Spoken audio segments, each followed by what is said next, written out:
I finally got the grinder finished, all in one on its stand, with the VFD wired up and the belt running, and it looks really nice. It runs really well and it hogs metal off like a good thing.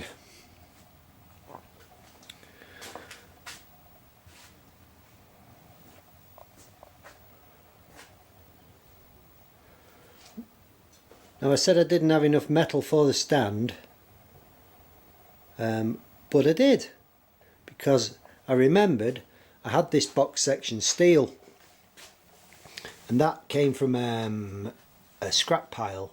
I think it was, yeah, it was a tow bar, maybe off a transit van or something, because it's quite a heavy duty, was quite a heavy duty tow bar, and quite thick steel, and I'd got it to build my grinder, because the thinner section steel there went inside the thicker section steel, so I was going to use that as the arm on the grinder, but there wasn't quite enough of it, and for various reasons I also decided that the kind of grinder I've built would be a lot more versatile and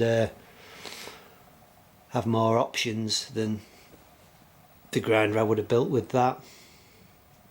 So what I did, so like I say, because it's quite a lump this now to move around, so what I did, I put two wheels on the back of it, and they don't actually touch the ground then, they're just off the ground slightly, and when the front of the grinder is lifted up, the back wheels make contact with the ground and I can move it around.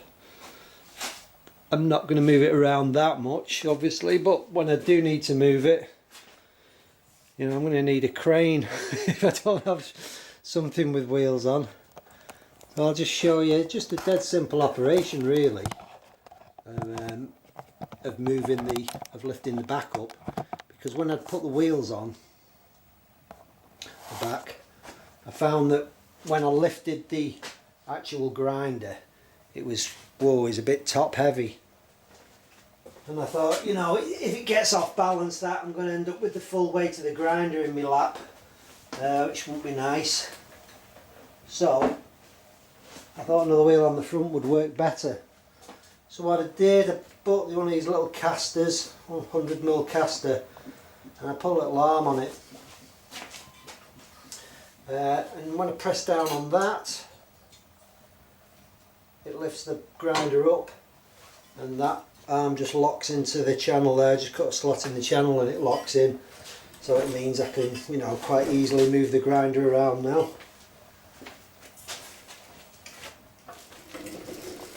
And she moves really well.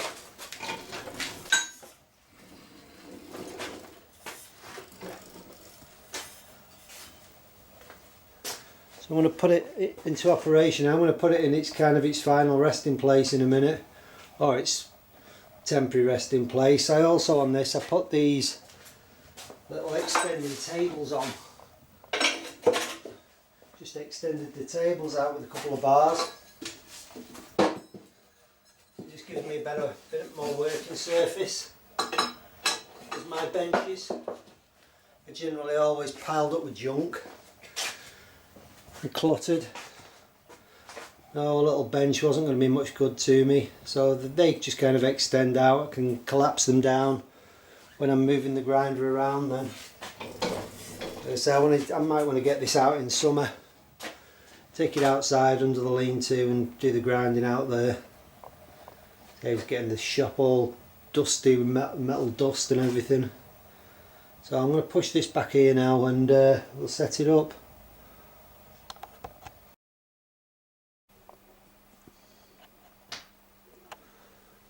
Well, this is where it's going to live for the time being, till better weather comes, and I'll push it outside. I'm going to redo my lean-to outside, move all the logs out and make that a proper kind of blacksmithing area.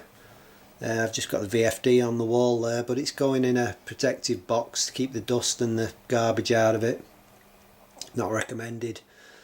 They've got a little fan on them VFDs, they suck the air in and they'll be sucking grinding dust in and probably explode and blow up and burn away. I'm going to fire it up for you now. It's wired on that little that light switch is just a simple on off. It bypasses the VFD, so you don't have to use the controls on that. And I've wired that little potentiometer up there to adjust the speed. Let's crack it up, fire it up.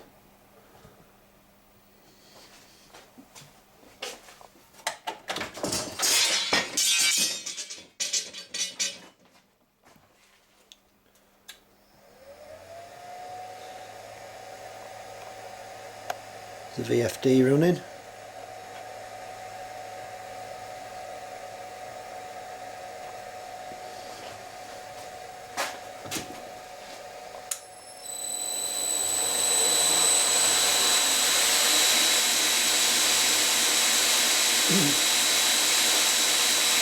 That's about 800 revs that.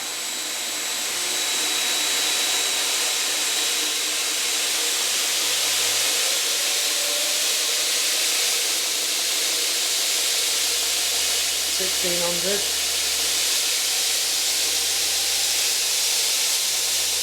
$2,000.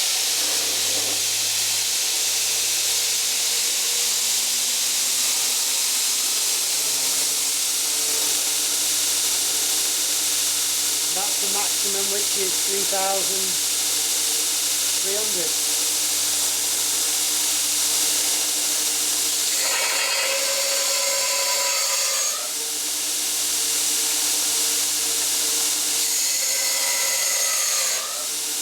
Proper hog's metal almost.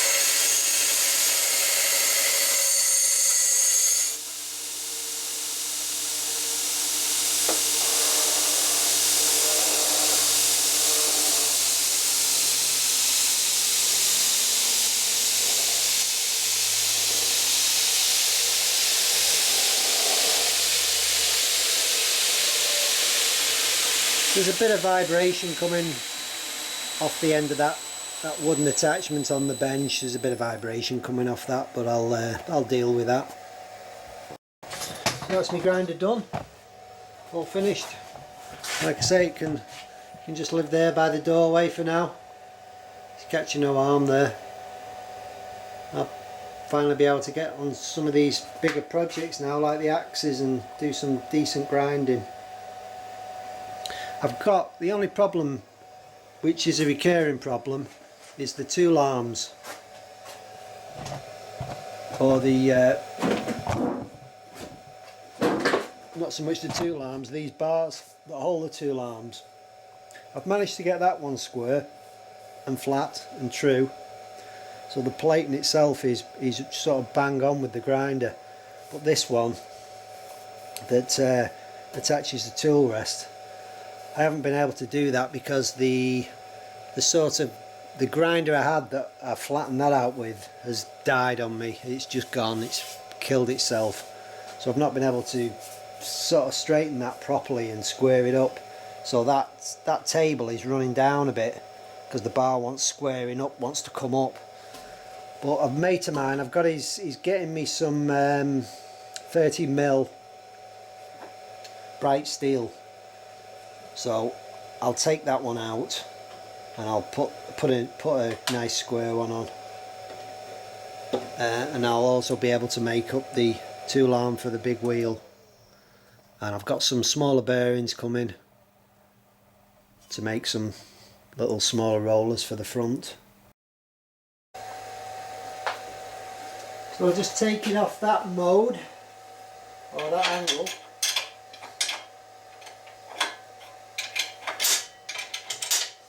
Tilt the mechanism over.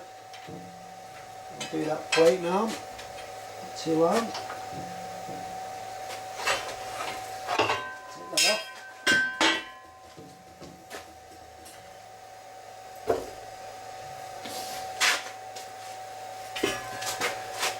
Tool arm slides back in there now.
can maybe see what I mean now about that tool rest not being flush or not being true with the plating. It's just running down at that end.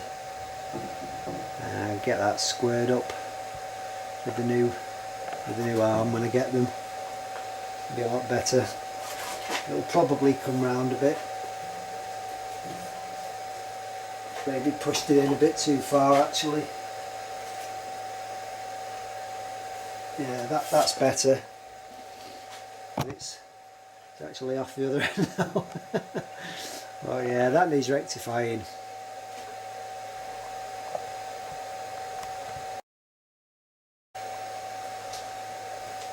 Yeah, I'll rectify that.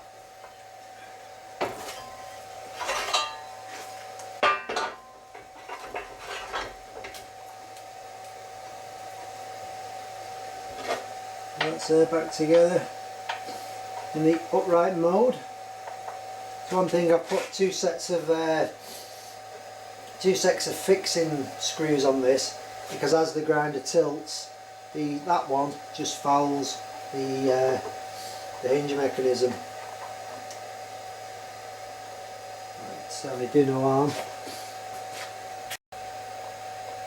Well, that's it, we're done. Grinder's finished. I've enjoyed making it. I've not enjoyed getting rid of all that mill scale. Well, we found a solution to that. I'll wrap this up then. I'm going to do a compilation video in the next one. I'm just going to update a few things like the W2 steel knife, the gun stock I made with the buzzard on. A few guys have asked me about that, showing the finished stock oiled up, the action in. So I'm going to get that off the lad I sold it to. Lives up the road, so I'll pick that up and I'll show you that. I have a few other projects in the pipeline, like a little compact rocket stove based on the same design as this with a few improvements. So I will see you in the next video, guys. Have a good new year and I'll see you soon. Thanks for watching.